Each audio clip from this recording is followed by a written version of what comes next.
Case on the docket this morning is 22-50612, DC Operating, L.L.C. versus Colmenero. Ms. Lerma? Yes, Your Honor.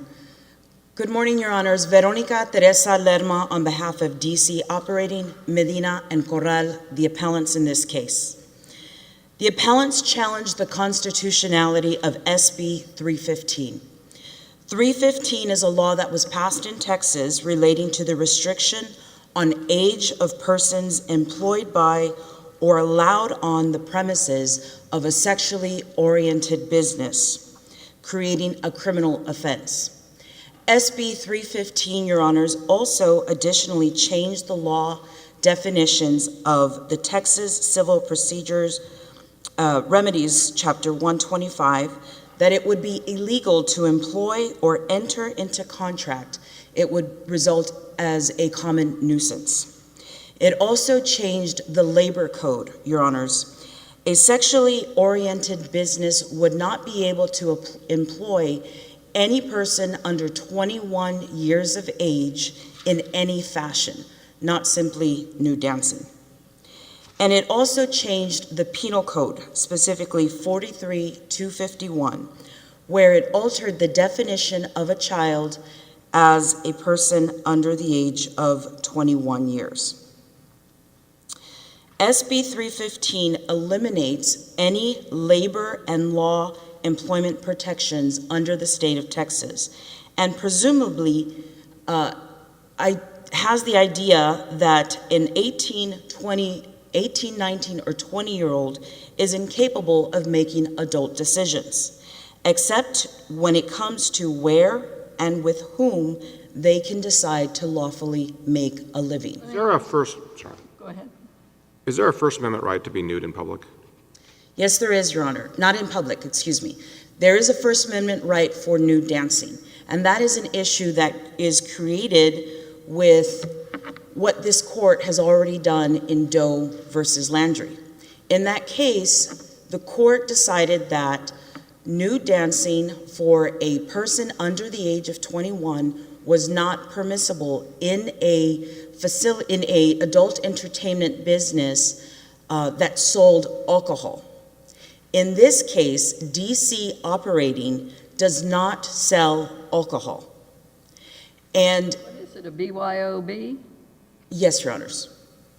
And it does not. The Supreme Court has, in a series of cases, made clear that whatever potential First Amendment argument there may be in terms of a First Amendment interest, it's overwhelmed by the government interest in preventing sexual assault and preventing any number of social ills. So maybe rephrase my question. Would it be unconstitutional for a government to prohibit nudity in public? Yes, Your Honor, it would be unconstitutional because a person has the right to express themselves, and a person has that right. What is interesting about the sexually oriented Somebody could be nude in this courtroom, and there's nothing that the court could do about it. Well, the court can certainly the court can certainly then put a criminal offense against that person. There are criminal ramifications. Okay, well then, right. So if you can criminalize it, that's really my question: is can you criminalize nudity in public, in a public park, in a courtroom? So your view is you could criminalize that. Yes, it could be criminalized, and that's where these sexually. I'm sorry. If you can criminalize, then obviously we're not talking about a First Amendment violation. If you can criminalize, why isn't this just essentially a labor law? We have plenty of child labor laws. Well, that is the other portion. That is the Fourth Amendment, the 14th Amendment protection, Your Honor, where it is prohibiting the rights of an 18, 19, and 20-year-old from making a living the way that it chooses, the way that that person chooses to make a living, the way that that person wishes to express themselves or wishes to conduct themselves to make that living. What the sexually oriented business then provides is a place and location for them to be able to do that. I understand a lot of jurisdictions, you can't drink until you're 21. Yes, Your Honor. It's been a while since I've been 21, so I don't really remember these laws. Would it be illegal to have a child labor law? Maybe I won't use the word child. You can't be in a place where alcohol is sold unless you're over 21. Would that be okay? Well, yes, and that is certainly the law in Texas in some locations where you cannot serve alcohol, but you can certainly be present. Right, but hypothetically, assuming that you're in a jurisdiction where you can't consume alcohol until you're 21, could that jurisdiction say you cannot work at an establishment where alcohol is provided until you're 21? Would that be okay? Well, the court in Doe versus Landry made that distinction, and that's what makes this Texas law difficult, because there's other jobs that a person could possibly have, but also including... I'm just asking for your view in terms of the legal rule we should adopt. If a jurisdiction were to say, not only can you not drink until you're 21, you can't work at a place where drinking takes place until you're 21. Would that be permissible or impermissible? I believe that that would be impermissible. And if you're asking for my opinion, I think the reason is because there are 18, 19, and 20-year-olds who certainly need to make a living. There are certain... Yeah, but it wouldn't be a First Amendment violation. What violation would that be? Well, I believe it would be a labor and employment violation, Your Honor. Ms. Lerma, do you concede that the case is moot as to the two individual plaintiffs here? I believe one is already over 21 and one celebrated a birthday recently in making her 21. It may be moot as to them, but it is not moot as to similar situated persons who may have this similar issue. Well, you didn't file a class action, number one, and number two, I am very unclear on whether, so DC Operating would be suing under an overbreadth claim, it seems to me, because it would be assuming the garb, so to speak, of these undressed young minors, or 18 to 21 year. In other words, suing on behalf of third parties, which invokes overbreadth, and I'm not sure why overbreadth should apply to allow this kind of establishment to invoke First Amendment rights of performers. Well, I believe In other words, nobody's saying you don't have a right to do business. It's just saying your performers have to be over 21. So you're in essence arguing the rights of the minors. I mean, the under 21s. Well, I think that that is the situation where Doe versus Landry creates confusion, especially in our jurisdiction. In that case, the court specifically said that the state has also demonstrated that its regulation does not burden substantially more speech than is necessary because it prohibits semi-nude dancing for 18 to 20-year-old individuals in alcohol-licensed clubs only. Semicolon, they may still participate in expressive conduct in non-alcohol licensed establishments. Well, I mean, it ruled on it, but it didn't decide. Did it expressly decide whether overbreadth is permissible here? I don't believe Doe did, but in this case, Your Honor, this particular business may want to employ 18, 19, 20-year-olds. And 18, 19, 20-year-olds may want to apply for jobs to conduct themselves and to dance for this business. And if they do, then they should have the opportunity to do so if they wish. But again, that's not a First Amendment issue. That's a something about right to do business or something. That's Commerce Clause or who knows what. Yes, Your Honor, I understand that. But if they wish to express themselves under the First Amendment, where else would they be able to do so? Well, apparently they can do so in private parties or frat houses or whatever. If the legislative intent of this particular statute is to protect young people from sexual exploitation and human trafficking, and instead they are told, well, you can do it at a private venue, or you could do it at a frat party, for instance, it would expose them, I believe, to greater potential for sexual exploitation than doing it in a business that is regulated. Well, there are two answers to that, and the first one is that the legislature need not cure 100% of the problems if it can cure 50%. And the second one is that there was a good deal of underlying legislative debate about the use of these establishments to promote prostitution and human trafficking. But in addition, Your Honor, I believe that the legislation must then show a connection between the actions being regulated, which in this case is the erotic dancing of 18, 19, 20-year-olds, and something else in a least restrictive means in order to then say the secondary effects of human trafficking or sexual exploitation will not take place. In this case, they're banning all employment for any 18, 19, or 20-year-old in any capacity in any one of these sexually oriented businesses.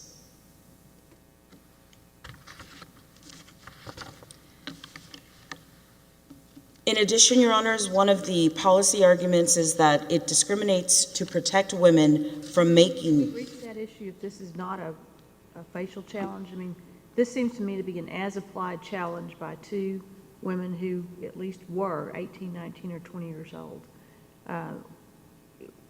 If we're just dealing with their claim, we don't have anyone here who's in that age range saying, I just want to be a cashier or a dishwasher. No, Your Honors, I only have Ms. Medina and Ms. Just Corral in making DC an operating. as-applied challenge, not a facial challenge. Yes, Your Honor. Yes, Your Honor.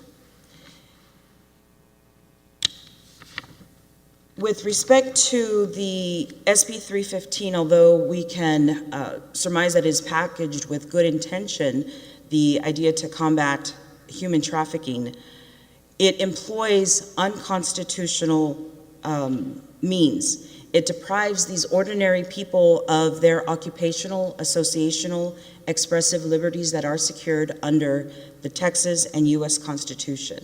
And we're asking the court to review this case and reverse the order dismissing the case.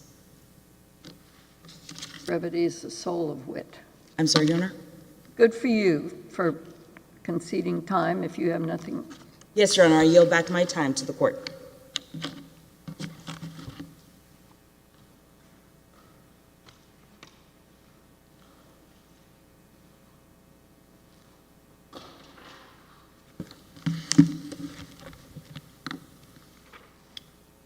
May it please the court, Ari Cuenin, Deputy Solicitor General for the state defendants.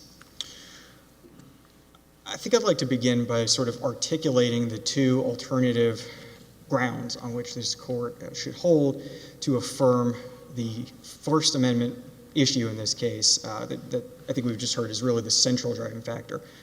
The first is to say that because the individual plaintiffs, the two dancers, their claims are moot, the live claims are those involving the club itself, DC Operating. And from their perspective, there's nothing inherently expressive that even triggers First Amendment scrutiny about employing people of a certain age.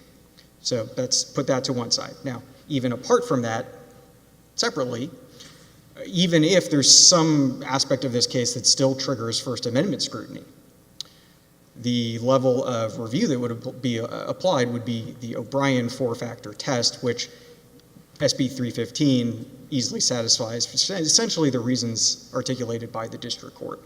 So before I get into rational basis as a matter of due process and equal protection, I'd like to turn straight to the First Amendment claim. As I noted at the outset, there's nothing inherently expressive about being a particular age, whether it's 18, 19, 20.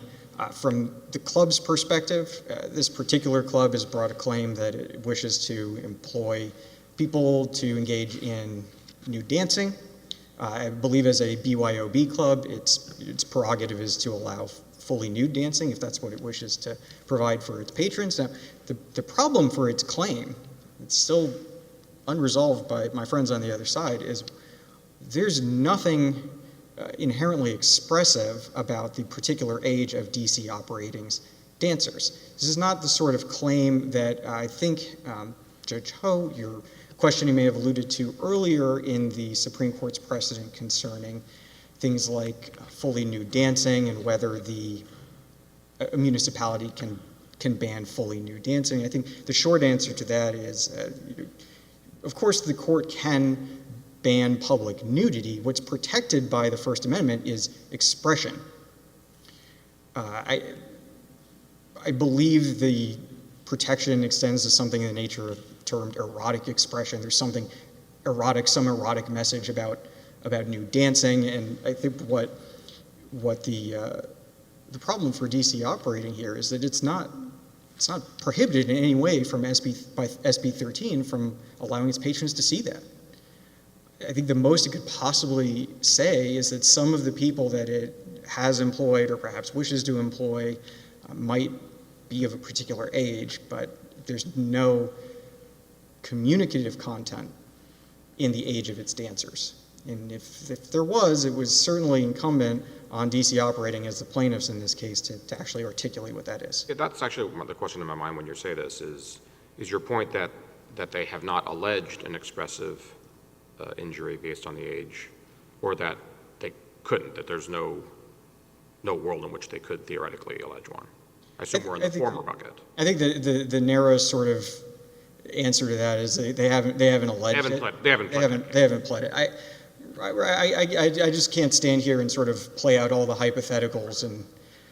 Their business isn't, or either their business or their complaint hasn't been articulated in this fashion, and therefore. That's right. That's right, Judge O. And, you know, perhaps in fairness, even if we maybe spin out that hypothetical, I think the answer there is the most that you could possibly show from that type of allegation is some sort of incidental effect on some sort of communicative message, because it's still, again, this SB 13 still have to apply the Barnes and all the Supreme Court cases.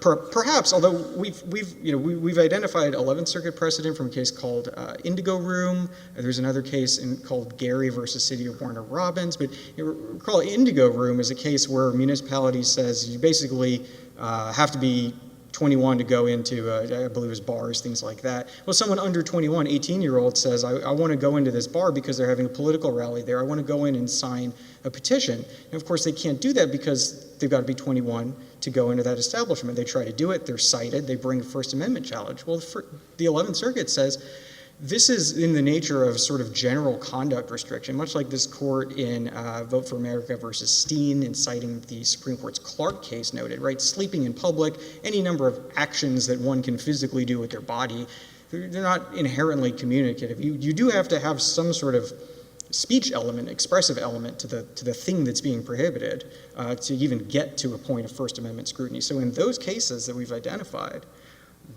there was not even a point to which you actually apply the O'Brien test. But again, your point is we're not even getting to a First Amendment analysis because the target of this rule is not expression, it's age, and age may track with, one issue would be alcohol.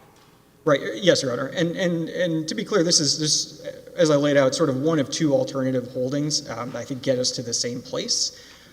Because even if I'm wrong about everything I just said, and there is some sort of incidental effect that ties to expression, I don't believe there is, but even if there is, that simply triggers that type of intermediate scrutiny O'Brien four-factor analysis that Your Honor mentioned. And so maybe this is sort of a good point in the argument to turn to. By the way, just to make sure I understand, the law is not limited to alcohol.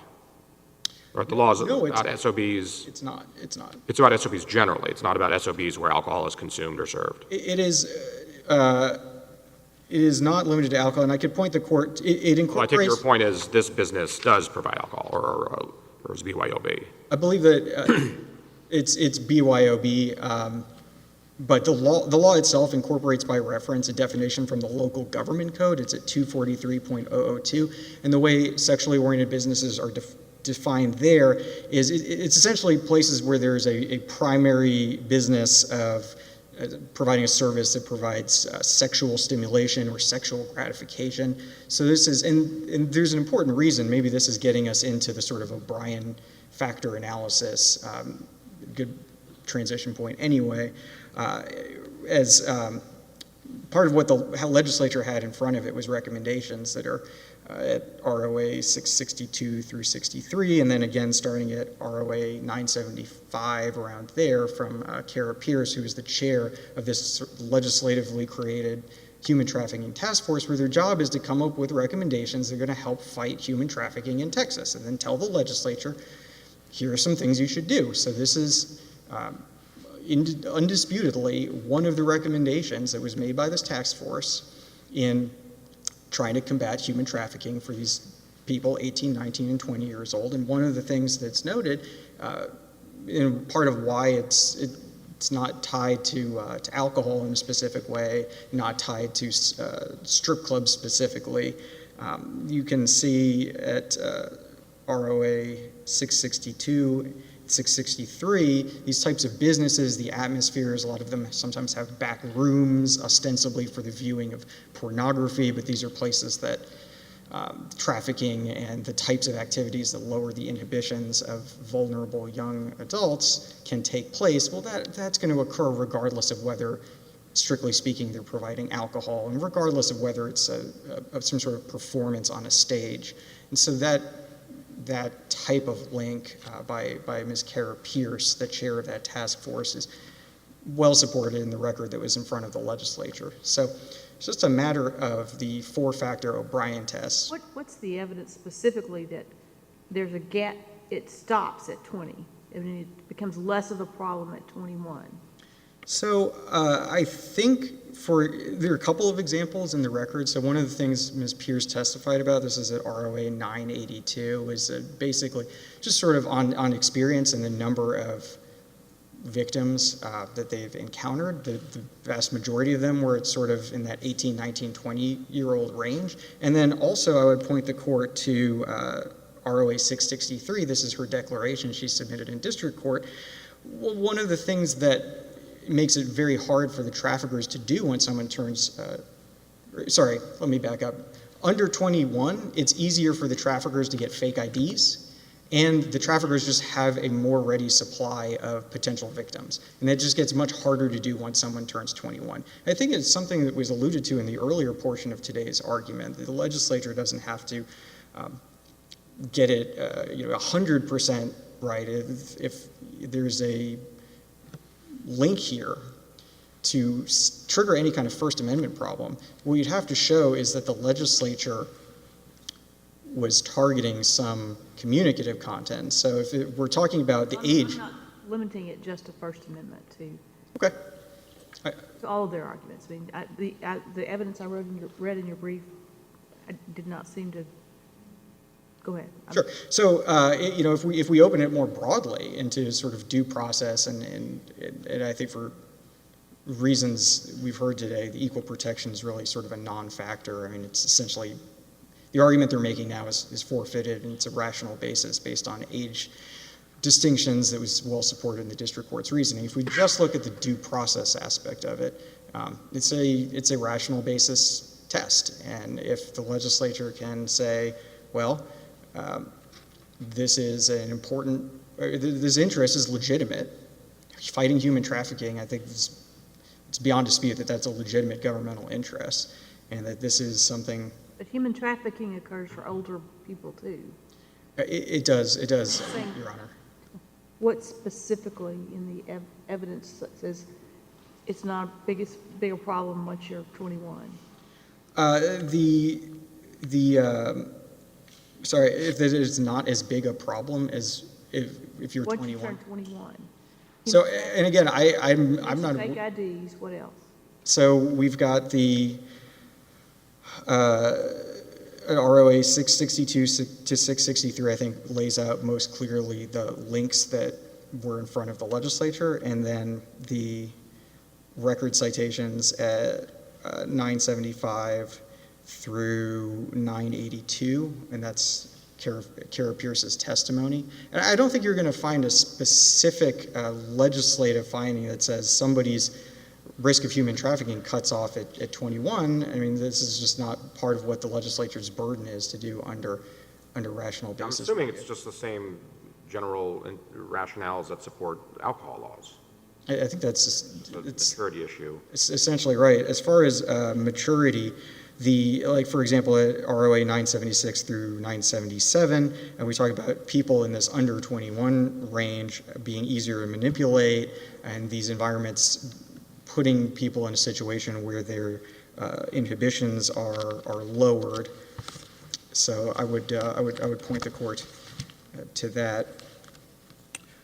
On the sort of overbreadth versus the fourth factor of the O'Brien test, I think there are a couple of points to emphasize there.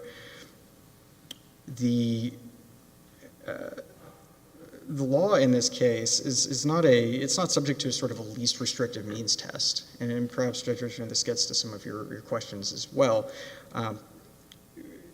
The analysis has to do with whether the goals of the legislature would be accomplished less effectively without this regulation. Here they clearly would.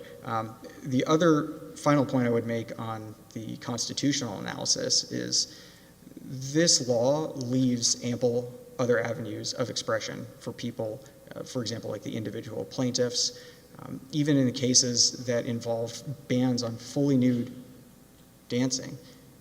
The court has said as long as you have avenues for expression, the restriction does not violate the First Amendment. And of course, the expressive content is, if there's an erotic message, they can still do that at venues other than these sexually oriented businesses. It does not prohibit nude dancing in any way.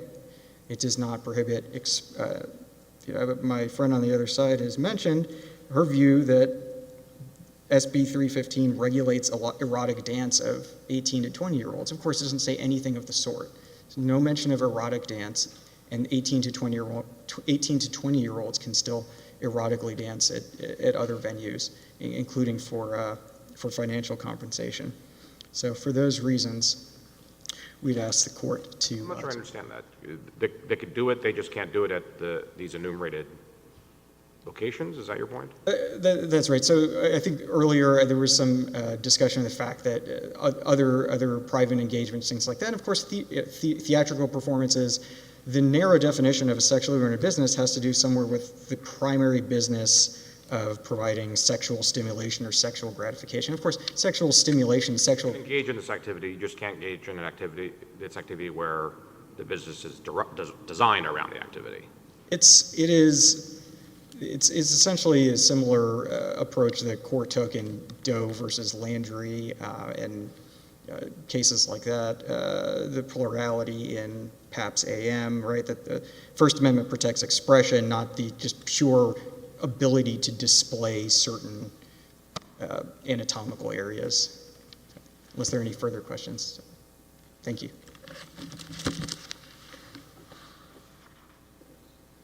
Your Honor,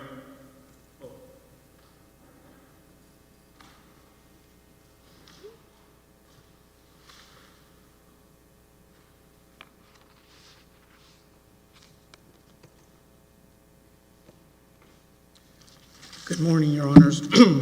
May it please the court, Ruben Duarte, Assistant County Attorneys, on behalf of Ricardo Samaniego in his official capacity as County Judge of El Paso County, Texas, as well as on behalf of Richard Wiles, the elected official in his official capacity as Sheriff of El Paso County, Texas. The Chief Judge asked my colleague here about, what evidence is there about age 21 and I read the testimony came from Ms. Pierce that most of them are between ages 18 to 21. In fact, most that she encountered would be between the ages of 13 and 20. And those are on page of the record 982 and 983. The county's position is that there are three issues that were brought up here on appeal. The first one was whether SB 315 violates the 14th Amendment due process. It is the county appellee's position, it does not. The second issue that was brought up was whether SB 315 violates the First Amendment. The controlling law states that it is not, and that's a county appellee's position. The third argument that was brought up on equal protection, and it is and I briefed this in our response, whether it violates equal protection on the basis of age or gender. And because of forfeiting, we believe that they have forfeited those arguments. Now, with the 14th Amendment due process, and it is on page 21 of our briefs. And I'll be brief to give as much time as I can to the court. There is a 14th Amendment due process to pursue an occupation. However, as briefed by the county appellees, there's a reasonable government regulation that can occur that would not offend any constitutional protection in this case. A reasonable government regulation is based on a rational basis, which is the most differential review. And it is on the plaintiff to show that the regulation, here in this case, 315, that it is wholly arbitrary and does not provoke a legitimate state interest. Their pleadings, based on the trial court's decision and order granting the state's and the county's 12B6 motions, they have wholly failed to do it. The plaintiffs, that is, the appellants. As for the First Amendment, we address it on page 23 of our brief. And the First Amendment states that as long as there is a regulation serves a compelling state interest, not related to the suppression of ideas, and regulation cannot be achieved through less restrictive means, it passes muster. What appellants have tried to do is they have tried to differentiate Doe 1 with SB 315 by stating they're different. And though this court in 2018 issued its decision in Doe 1, it should reach a different conclusion on SB 315 for two reasons, is their argument. One is that in Doe 1, that establishment served alcohol. Dreams is a BYOB. That does not at all render a different analysis. As long as the amendments, the case law and those requirements are met, whether an establishment serves alcohol or not, brings about no different conclusion.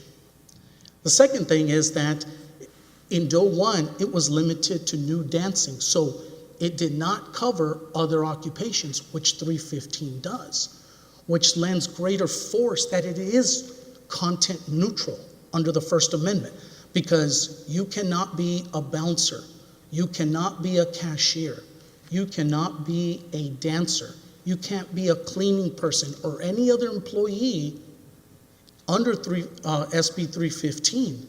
That is very content neutral, has nothing to do with the expression of speech. And of course, O'Brien, which both of the appellees have cited extensively in the brief, the four elements of O'Brien, and we both noted that the appellants conceded elements 2, 1, and 3, and therefore we briefed the elements, and it's on page 24 of the county's briefing that we have addressed those issues. The reason for 315, and it's noted on page 3 of the county's brief, is it's to combat human trafficking. I see that I'm out of time. I do not know if the court has any questions for me. No. We just simply ask that this court affirm the granting of the 12B6 motions in favor of the appellees. Thank you very much. Thank you.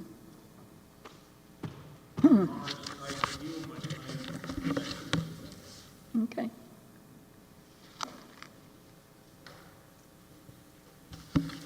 Your Honors, why 21? What happens at 21 that it's a magic number that suddenly everything is clarified? Life experience and maturity somehow congeal. There are criminal cases and in medical science where young people at the age of 25 is finally the time when their frontal lobes start developing. Impulse control lowers, decision-making improves. And if that's the case, then maybe we should then start considering our jurisprudence in criminal law and upping the age perhaps to 25 when life experience and maturity may make a difference, and consider adults at 25. In this case, the testimony that the district court received was that there was no magic number. There's not a reason that an 18-year-old may be... Say the same thing about alcohol laws. Yes, and in all... Make that argument to the legislature. The question is, why should a court interfere with that policy decision? Well, it appears that the case law and the case precedent that is currently set is really more focused on alcohol consumption and underage drinking in these locations and their connection or restriction to the potential secondary effects with human trafficking. In this, For what's worth, I would just focus on the fact that the arbitrariness of age 21, it may be arbitrary, whether it's 21 or 18, but those distinctions are ubiquitous in our laws. A lot of things turn on 18, a lot of things turn on 21. It may be arbitrary. You can't be president until you're 35. It's arbitrary, but we allow it. this is true, but we also allow people to be employed at 18, at 19, at 20 years old.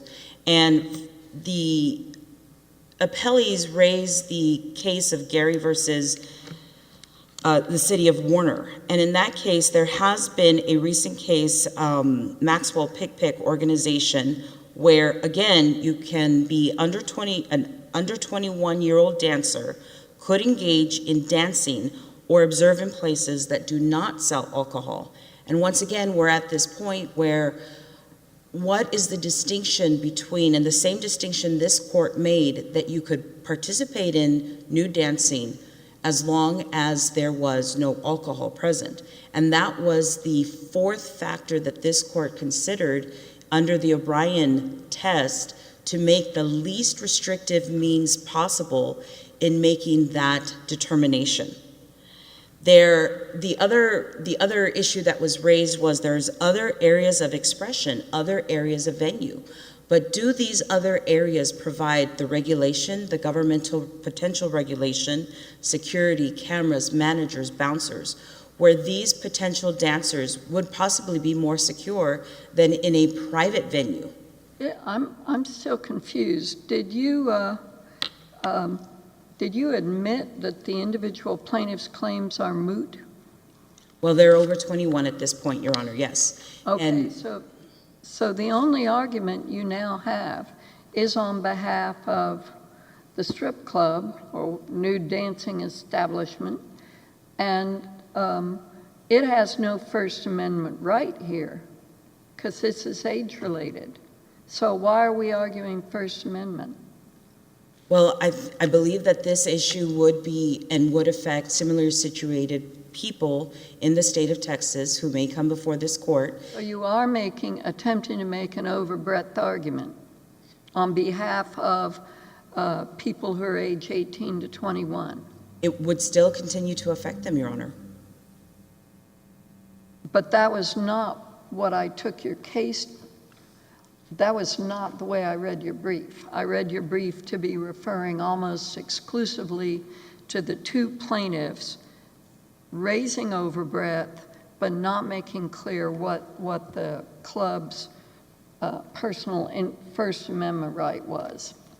So if the club has no First Amendment right because the ordinance, the statute, as applied to it is only age-related, how can the club assert First Amendment rights for people who are not present? It would be like me filing a lawsuit on behalf, saying this statute is vague. Well, I think the court has to make some sort of determination to help third parties understand what their rights would be if they did want to apply for a job at this location. Then maybe you better find some 18-year-olds and risk prosecution. That's always a possibility as well, Your Honor. Yeah, I mean. Well, in this case, we are also arguing that people do have a right to be employed, and 18, 19, 20-year-olds also have that right to be employed as they wish. Capable of repetition but evading review? I'm sorry, Judge? Are you arguing capable of repetition but evading review because of the age, the 18 to 21? Yes, Judge, and I mean, we did file this case. They were both 19 and 20 years old. I see that my time is up. I ask that the court review this case and reverse the court's decision. Thank you very much. That will conclude the arguments this morning. The case stands, court stands in adjournment.